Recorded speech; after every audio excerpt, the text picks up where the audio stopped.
I'll be honest with you. This video is not going to be me sitting here and saying this premium tank and that premium tank are overpowered and should be nerfed right now. No.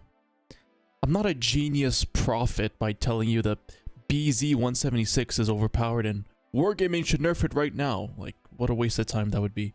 No. I'm going to explain to you why it's a problem and how to fix it. The problem being how to fix overpowered premium tanks in a way that satisfies everybody. So in case you didn't know, Wargaming cannot nerf overpowered premium tanks because it would set a precedent. That precedent being premium tanks are now subject to nerfs. This means that future premium tanks that are even slightly too good will sell less because people don't want to risk purchasing something that can be changed in the future. That is the reason. That is the only reason. Wargaming are not obligated to give refunds to people if they nerf a premium tank, nor can Wargaming be sued for it because of the end user license agreement all users agree to when they make their accounts. Specifically, section 13.2, 13.3, and 13.4. So, the idea that Wargaming cannot nerf premium tanks legally is a myth. They can, they just choose not to. Quite honestly, we don't want Wargaming to nerf premium tanks, okay? Although it seems like a good idea, at first, in the short term, to address all the overpowered premium tanks, well, guess what? It opens up the possibility that Wargaming can now sell overpowered premium tanks, nerf it a year later, and then sell a new overpowered replacement. This means there are still overpowered premium tanks in the game, only now you have to continuously buy the newest ones, while all your previous overpowered premium tanks that have just been nerfed are now junk. But the thing is, not nerfing premium tanks has its own set of problems, and it's actually even worse for Wargaming. So it obviously sucks for the players because, you know, overpowered tanks aren't fair, right? We all know this. But it's also bad for Wargaming because if they introduce a really strong tank that everybody has now, say the BZ-176 in Christmas loot boxes, and you know, everybody and their mom buys Christmas loot boxes, so that now everybody owns a BZ-176, well, how are you going to sell more newer heavies in the future, right? Even on the off chance someone doesn't own a BZ-176, well, the Skoda T-56 is sold all the time, and it arguably has even better firepower. So let's be real here. How do you expect to sell something like the Nurgle when everybody already owns a BZ or a Skoda? Like, you've ruined any future prospect of tank sales. When you've already sold something so good, nobody would need anything else.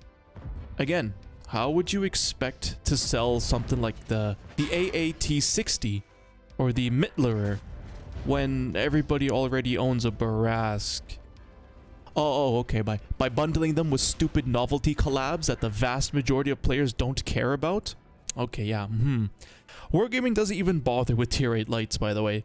Because really, how are you going to market a light tank when people already own the LT-432, the Even 90, and the EBR-75? Well, actually, they did once, and the only way they could do it is with a really new hype autocannon mechanic. What's interesting is that this isn't necessarily the case for tank destroyers just yet. New tank destroyers usually sell because they are generally interesting. Like, if you own an XM57, does that mean the SFAC won't be appealing to you? No. They're two very different tanks offering very different playstyles, right? Same thing with the Grom. If I own an SFAC or an XM57, does that mean I no longer need the Grom? No. Not really. All these tanks offer something different, right? Again, just to strengthen my argument, if you, the viewer, own a Skoda T-56 or a BZ-176, do you want any of the new heavies that have been added within the last few years? You might want some just for the novelty, like the Contradictious, but nobody is really gonna desire a 56 TP or an Object 701. or a bunch of reskins of tanks you already own. So really, Wargaming's options are pump out dozens of mediocre premiums to actually make a decent profit, or introduce another insanely overpowered tank so that it actually convinces people to buy it. Well, both options are terrible. And you know what? It actually gets even worse for Wargaming.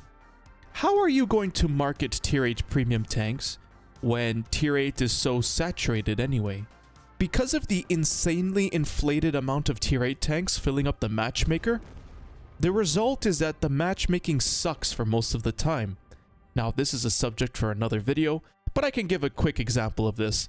If we look at the tier spread for tier 7 tanks, look right here, we can see that tier 7 tanks are fighting higher tiers, so 8s and 9s, 74% of the time. Despite this, tier 8s are fighting lower tier tanks, which are the tier 7s I just mentioned, only 11% of the time. What? How can tier 7s be almost always bottom tier, yet tier 8s only fight them 11% of the time? Well, it's actually quite simple. Because there are just so many more tier 8s being played, to be top tier 11% of the time, just 11%, requires 74% of tier 7s to be lower tier. It's literally a worst case scenario. Like, I couldn't think of a worst situation where being top tier in a tier 8 tank is rare, but you are almost always bottom tier playing a tier 7. So there are actually, in reality, 3 big issues. Overpowered tier 8 premiums, no incentive to get new tier 8 premiums, and there's too many tier 8 premiums already. So how do we fix all 3 of these issues without nerfing premium tanks? Sounds like an impossible task. Well, it certainly is for a billion-dollar company. Well, actually, it's simple. In fact, so simple that WoT players have already came up with a solution. Well, half the solution. They suggest moving overpowered premiums up a tier. Okay, I agree with this, and I want to take it a step further. Move underpowered tier 8 premiums down a tier. Now, the most obvious argument against this is that up-tiering a tank is effectively nerfing it. Well, not only would the up-tiered tank get buffs, so that their stats are more consistent with tier 9s, like health, but the matchmaker realistically hasn't changed. Tier 8s are fighting what? Tier 7, 8s, 9s, and 10s. Tier 9s also fight tier 7, 8, 9, and 10s. Now, obviously, tier 8s can fight tier 6s, which tier 9s cannot. However, just how often do tier 8s fight tier 6s? Well, it's actually a whopping 4% of the time. That's like once every 25 games you're fighting a tier 6 in your tier 8. Now, considering the average player plays around 1 to 20 games per day, that means your tier 8 premium gets to fight tier 6s once every 1 to 2 days of playing. And you know what's the worst part? Despite this, tier 6s are fighting tier 8s 24% of the time, which just must be unbearable. Now, okay, my point is, moving a tank from tier 8 to tier 9 has some pros and cons. The pros are, the tank gets buffed, the tank gets better matchmaking as tier 9s tend to, the tank can now earn bonds since it's a tier 9 premium, not a tier 8. So the cons are, it doesn't get to fight tier 6s 4% of the time. Oh, boo-hoo. So, if a bunch of tier 8 premiums get moved to tier 9, and as well as tier 7, this will lighten up the load on tier 8 matchmaking, while also making new premiums actually appealing. Now, to be able to move tier 8 tanks to tier 7, I'll admit tier 7s will need a buff. When Wargaming buffed the health of all the mid tiers a while back, they did not touch tier 7. And I really think they should have, considering tier 7s have to deal with tier 8s and 9s all the time. They definitely need a health buff. Like, look, just consider the T-28 concept, right? It's supposed to be a heavily armored tank destroyer with only 880 health. That's right, a BZ-176 could one-shot it with a mild high roll. And when I say one-shotted, I don't even mean the BZ carefully aimed at one of its weak spots. No. The BZ just went through its thickest plate. Just fucking right through it. The BZ with its HE rounds, okay, high explosive, went through the thickest part of what's supposed to be a heavily armored tank destroyer and one-shotted it almost half the time. Look, okay, the least these tier 7s could have is a health buff, right? The T-28 concept, having 1200 HP instead of 880, would make it more in line with the heavies, like the T-29, having 1250. But anyway, yes, because we cannot nerf the health of premium tanks, because, you know, we can't nerf premiums, when we move them from tier 8 to tier 7, I say we buff the health of the tier 7s. Not only so that they are consistent with the health of the new tier 7 premiums, but because they already desperately needed it. I'll be honest, when I play frontline, I play two tanks. I play the BZ-176, and I play the Skoda T-56. Because quite frankly, why the hell would I want to play anything else when these tanks dish out insane amounts of damage quickly and are hard to kill because they're heavies? Now, I actually, despite the fact that I abuse the shit out of the BZ and the Skoda, kind of find it a bit boring. I mean, it's a damn shame I have all these premium tanks, but really, if I want to get general and make lots of credits, I have to play these two tanks. Now, I don't have to play it, but if I don't play it, someone else is going to play it, and where's the fun in that? Yes, I am actually bitching and whining about being forced to play my overpowered premium tanks, boo-hoo.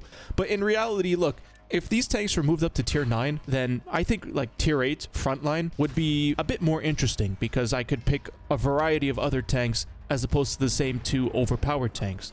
Additionally, remember when Wargaming made it so that tier 9s can play in frontline? Basically it started at tier 8 and then I think after the second front was reached, it unlocks tier 9s. Which is stupid. Honestly, Wargaming, why not just make a tier 8 frontline and then a tier 9 frontline? Like, separated. Different matches, different matchmaking. So if you want to play tier 8s, you can play only tier 8s in this frontline match. If you load up a tier 9, you'll play only tier 9s in this other frontline match. I think we honestly have enough tier 9 premiums right now to do this. And, I mean, if we go ahead and move some to tier 9, that would just make it even better. By the way, my how to fix SWAT video was mostly a joke, and the parts where I say how to fix tier 8 premiums by nerfing this, but buffing that, and other aspects of them, that was before I considered the possibility of moving them up a tier. This video is exploring that possibility. So with that in mind, the rest of this video will be a comprehensive list of every premium tank at tier 8, either moved up to tier 9 or down to tier 7, followed by what I would do to the stats. BZ-176 at tier 9. First off, to make it actually consistent with the other tier 9s, it needs the obvious health buff, right? 1550 to 1850. Keeping with what I said about consistency, it should get another rocket charge, going from 4 to 5, so that it's also in line with the BZ-68 at tier 9. Now, here's the real change. The standard AP pen should go from 208 to 246, same as the E100.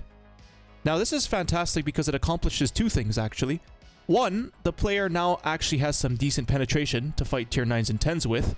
Like the 277 example I gave the other day. This tier 8 cannot pen the front of one of the squishiest heavies, while most other tier 8s can. Oh, but it can perfectly brutalize tier 6s just fine. No. With 246 AP pen, the BZ can actually deal with tanks at its tier and higher, that tier being tier 9.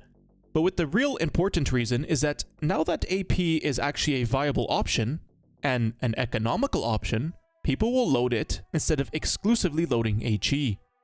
Now, the most toxic aspect of the BZ-176 is that it does 800 alpha damage. That's more than any tier 10 heavy in the game, with its HE rounds. HE rounds, by the way, that have more penetration than the AP rounds. Well, I mean, sort of. The AP rounds have 5 degrees of normalization, whereas HE doesn't. which means they actually have roughly similar penetration. In fact, the AP is actually a bit better in most cases against even moderately angled armor. However, that doesn't matter. Now, with the AP pen being buffed to 246 millimeters, the average BZ player will fire mostly AP, or exclusively AP if he's trying to make credits. Which means, on average, the BZ will be hitting people for 650 alpha damage, which isn't actually that much higher than the BZ68, which does 560. And on top of that, there should actually be a new shell introduced to the BZ176. The HE shell that has 75mm of penetration and 1100 damage that it originally had on the super test. This means the BZ gets a standard AP round and 2 varieties of HE. Now this isn't that uncommon. Tanks like the Cobra, the Charioteer, the T-49, they get 2 different varieties of HE to choose from, one of which being the premium round. A 75mm 1100 HE round does kind of fit tier 9 to a certain extent. Tanks like the VIIs 111 GFT get a 90mm 1100 HE round. And when I say 90mm, I mean that's its penetration, not the caliber. To top it all off, I think the BZs should just get a slight aim time and accuracy buff. This will make the tank just a little more comfortable to play without really making it much stronger. Now, the breakthrough field mod at tier 9 grants the tank 4 km per hour to its top speed, which is actually 6 km per hour with the rockets. Now, I disagree with this. The field mods should be changed to Assault to match the BZ68 at tier 9. So, let's run through what all these changes would do to the BZ. Moving up to tier 9, it obviously gets more health and an extra rocket, which is nice, but will also get more penetration on its AP rounds, and now has a new extra high damage HE round that it can use against large squishy tanks like the Waffle 100. This should make players actually interested in trying out the new higher tier version of the BZ, instead of complaining about their precious OP tank being up-tiered. Additionally, players may actually end up liking this new version of the BZ more, now that the tank feels a bit nicer with its accuracy and aim time buff, along with its AP pen buff. And tier 8s will rejoice as they won't be seeing the BZ nearly as often now, since tier 8 only games make up 45% of the games played. In fact, if you are playing a tier 8 tank, the chance of getting into a match that could have the possibility of there being a BZ at tier 8 is 100%, right? Because you're both tier 8, so it's going to match you up with a tier 8 tank, and a BZ is a tier 8 tank. However, if the BZ is tier 9, this means that the possibility of seeing one is actually only 45%. This is because 55% of your matches will be against tier 6, 7s, but mostly 8s. So we've cut down how much you will see this BZ by more than half, while the BZ is arguably more enjoyable at its higher tier with its buff stats. Oh, would you look at that? Someone on Reddit already beat me to it. Oh, okay. Let's have a look at these stats. Okay, whoa! 268mm of AP pen? No, that is way too high. Yeah, look, players drastically underestimate just how powerful the normalization is on AP rounds. Did you know that 268mm of AP penetration is equivalent to 320mm of heat at 66 degrees?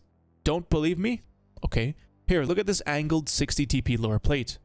It says the angle is 66 degrees, and I have a 97% chance of penning it, okay? What if I switch to heat, so that now I'm shooting it with 268mm of heat pen? Oh, it's now a 45% chance to pen. It's like literally halved. Okay then. So, how high does the penetration have to be on my heat rounds to bring it back up to 97% chance to pen, like how it was on AP? 320. Yep, 320mm of heat pen for it to be equivalent, 97% chance. Now, of course, this is at 66 degrees. The less angle, the smaller the difference, right? On a completely flat surface, normalization doesn't matter. 268 pen is still 268 pen, regardless if it's AP or heat. But look, you get my point. 268mm of standard pen is way too much. Also, he gave it a mobility and view range buff. Things it shouldn't get or really doesn't need. The Assault Field mod already gives it plus 2 kilometers per hour to its top speed, which quite frankly is more than enough considering it didn't need a mobility buff to begin with. He also nerfed the gun breach armor. Yeah, we can't nerf premiums, my guy. Let's stick to my more moderate AP pen with slight gun handling improvements along with a brand new shell to use. Also, if you really wanted to, you could give it the reserve track ability that tanks with double tracks have on the Lesta server, but that's kind of a stretch. With these changes, you can actually sell the BZ-176 again without it destroying the game. Bourrasque at tier 9. The health should be buffed from 1250 to 1600, same as the VIIIs 03 Alt 3. The alpha damage should be buffed from 360 to 390. I know this might be contentious, but first of all, this tank has the EBR turret and the EBR gun, so it would make sense for it to do the EBR's 390 alpha damage. But secondly, going from 360 to 390 is only 30 damage, so its double shot clip potential goes from 720 to 780. Now, this is still less than the Skoda's 920 or the BZ's 800, and is on par with the 703's double shot of 780, except now that the Bourrasque is a higher tier than all of those tanks. Additionally, its aim time should go from 3.36 seconds to 2.59 seconds. Lastly, the Bourrasque's traverse speed should be buffed from 41 degrees a second to 52. Same as the VIIIs 03 Alt 3, because holy shit, the Bourrasque turns like a boat. Why does this thing turn so goddamn slowly? It's a light tank hull, man. Like, let me flank people. I'm trying to make the tank more enjoyable now that it's been moved up to tier 9, so that instead of being upset, people will be pleasantly surprised when they play it. It aims quicker, it turns quicker, it does more damage. So how would this compare to the Char Future 4, for an example? Well, the Bourrasque is faster and more mobile than the Char Future 4, with better gun handling, but a bit worse aim time and accuracy. The Bourrasque can dish out 2 390 alpha damage rounds very quickly, whereas the Char can dish out 4 390 alpha damage rounds a lot more slowly and accurately. Similar situation with the VIIIs 03 Alt 3. The Bourrasque has 2 390 alpha damage rounds, whereas the VIIIs has 3 360 alpha damage rounds, plus a lot more gun depression and penetration. This all seems fair to me. Skoda T-56 at tier 9. The health should be buffed from 1500 to 1900, same as the VZ51 at tier 9. The alpha damage should be buffed from 460 to 490, and its intraclipped buffed from 3.5 seconds to 2.5 seconds. Now, I know this makes it flat out better than the tier 9 tech tree, but look man, trying to make premium tanks slightly worse than tech tree tanks is a ship that has long since sailed. We have to suggest ideas that Wargaming would actually implement, or else we're just wasting our time. The Skoda T-56 will essentially be a slightly nerfed VZ55, but at tier 9. The penetration on both rounds should be buffed a little bit. 208 to 232, and 248 to 270. This will make it so that the Skoda can actually penetrate tier 8 tanks with standard rounds, let alone tier 9. On top of that, the Skoda should have a moderate gun handling buff, since its bad gun handling was meant to make up for its excessively high damage at tier 8. But 490 alpha damage at tier 9 is not so uncommon. Since its armor will not be changed, the top speed should go from 35 to 40 kilometers per hour, which is still less than the VZ51's 50 kilometers per hour. With the tier 9 breakthrough field mod and a Bond turbo, the Skoda T-56 could actually reach 50 kilometers per hour. Essentially with these changes, the Skoda T-56 will hit harder than the VZ51, doing 490 instead of 440, and it will also do it faster with more DPM. However, the VZ51 will still have better turrets and hull armor, and better mobility, along with better penetration on both rounds. When you play the Skoda T-56, you're basically playing a VZ55 with slightly worse mobility and penetration, but a tier lower, so you can make credits and bonds.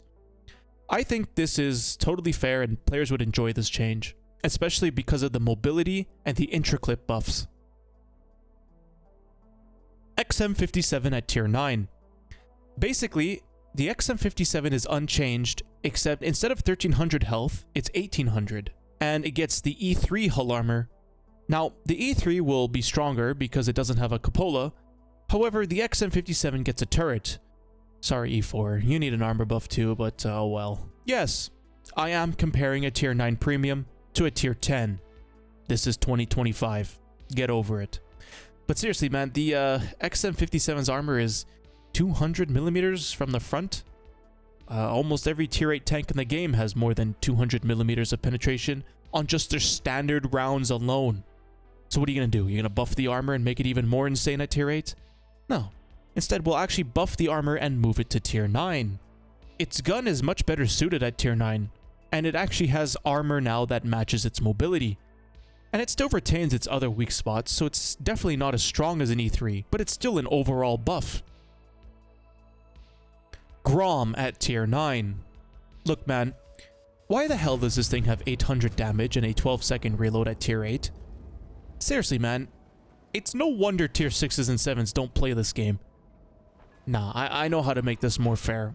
When moving the Grom to tier 9, the health should be buffed from 1250 to 1800 to match the gonk.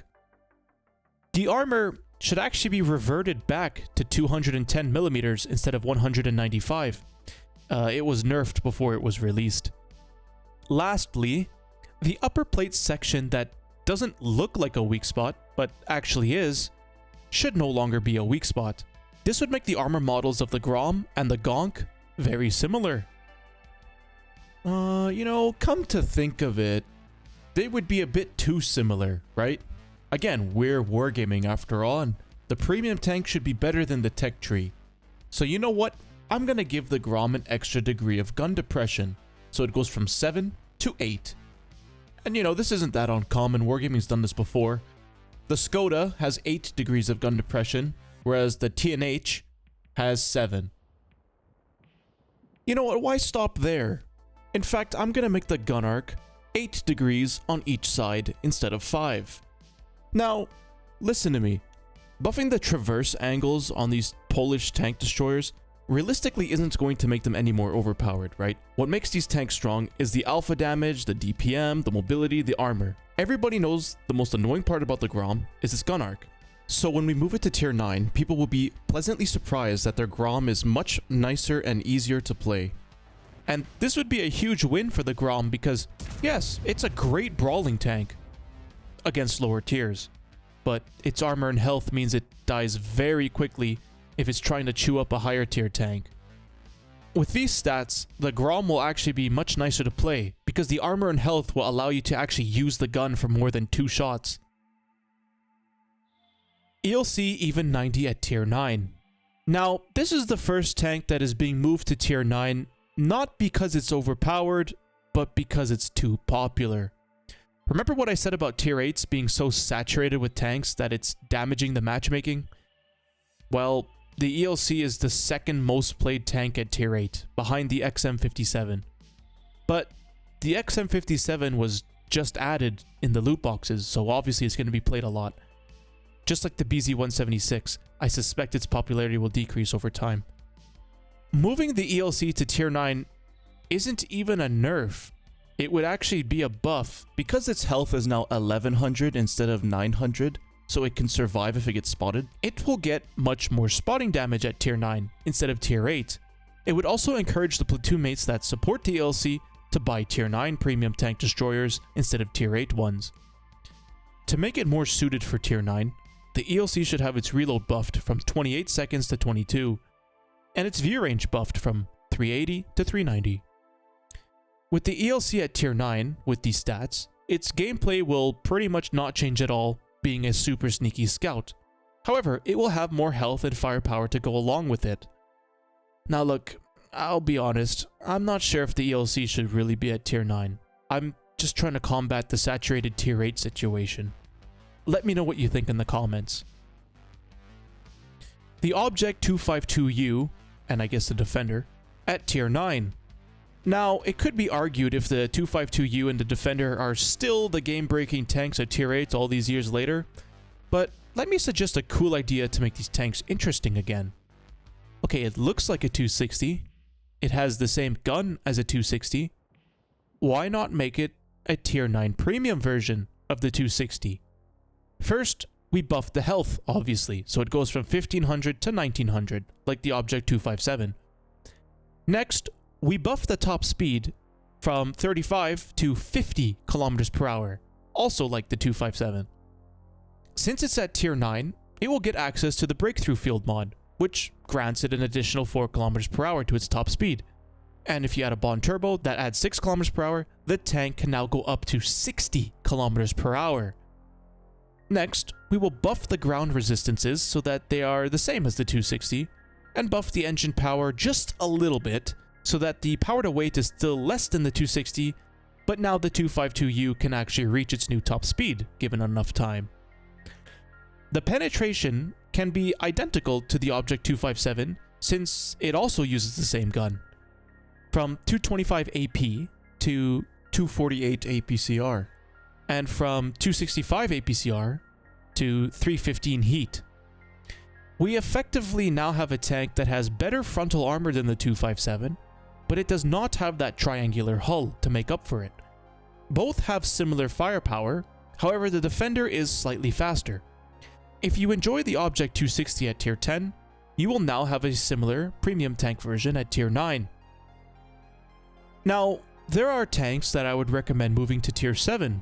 With the health buffs of tier 7 tanks, these premiums would fit very well down here, and in fact might actually be desirable and could sell well. 59 Patton at tier 7. Okay, so the Type 59 is at tier 8. The 59 Patton has the same armor, but with a massive tumor weak spot, and so it's moved to tier 7. This seems perfectly fine to me. They will have roughly the same firepower, except the Type 59 has better armor and is actually faster. Now, the 59 Patton was actually buffed a while back, but when we move it to tier 7, it will be back to its pre-buffed state. Now, you can't call it a nerf because it started out that way, okay, so shush.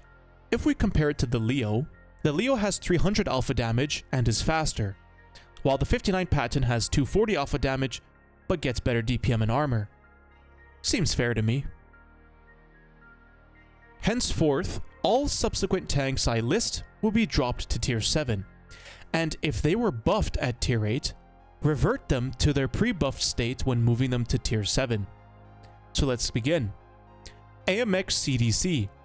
Low alpha damage and no armor will not be a problem for tier 7s. Panzer 58 Mutz and its variants. Again, low alpha damage and no armor will not be a problem for tier 7s. CS52C, yet again low alpha damage and no armor, will not be a problem for tier 7s. M48A2 Rampanzer will be like a Super Pershing, but at tier 7. Tier for tier, it would still be a bit weaker than the Super Pershing, but it has the mobility to make up for it. STA2, low alpha damage and no armor, will not be a problem for tier 7s. Skoda T-57, it's worse than the Progetto in pretty much every single way possible, so drop it to tier 7. T-42, its armor will actually work at this tier, and even the most crappy of the tier 5s can still pen it. T-25 Pilot 1, low alpha damage and no armor will not be a problem for tier 7s. 56 TP, even at tier 7, it actually has worse hull armor and DPM than the IS, so tier 7 is where it belongs. M41D. Do I really have to explain why? T92. Again, do I really have to explain why? Kanonen Jagdpanzer. The 90mm is now at tier 7, and a 105mm version is still at tier 8. This makes sense to me. T103. Dude, the SU-100Y is a tier 6 with higher alpha damage. The T103 is a turreted version of the SU-100Y, so it being at tier 7 would make sense. Now remember, these tanks can only be moved to tier 7 if the existing tier 7 tanks get a health buff, or else it could end up being just unfair. In fact, you may not agree with moving any of these tier 8s down to tier 7. I can understand that. However, I believe the tanks which are being moved to tier 9 are justified and should be done. Even if you complain, hey, these tanks are already strong, now you're making them even stronger. No, I'm not buffing the alpha damage of the BZ. I'm not buffing its armor. I'm buffing things that don't contribute to it being overpowered, aka its AP pen and its gun handling. These tanks are not going to be any more overpowered at this higher tier, they'll just be more enjoyable to play. But more importantly, play against. In conclusion, moving a bunch of overpowered tier 8s to tier 9 and underpowered tier 8s to tier 7 solves many issues. The most obvious issue is that overpowered tanks would be less overpowered at a tier higher, while their buffs will make them more enjoyable to play. And underpowered tanks would be stronger at a lower tier. However, it also solves the issue for Wargaming trying to market new tanks. With tier 8 freed from all these overpowered tanks, people would actually care about new and balanced tanks that Wargaming add. Lastly, because of the oversaturation of tier 8 tanks being reduced by moving some to tier 7 and tier 9, tier 8 and subsequently tier 6 and 7 matchmaking will be drastically improved, making people actually want to play tier 6s and 7s outside of grinding tech tree tanks. It would also make these crappy tier 8 tanks marketable because they will be actually decent at tier 7. I hope you enjoyed this video, and if you did, I have a lot more videos similar to this on my channel, so consider subscribing. And leave a like if you think this video should be promoted.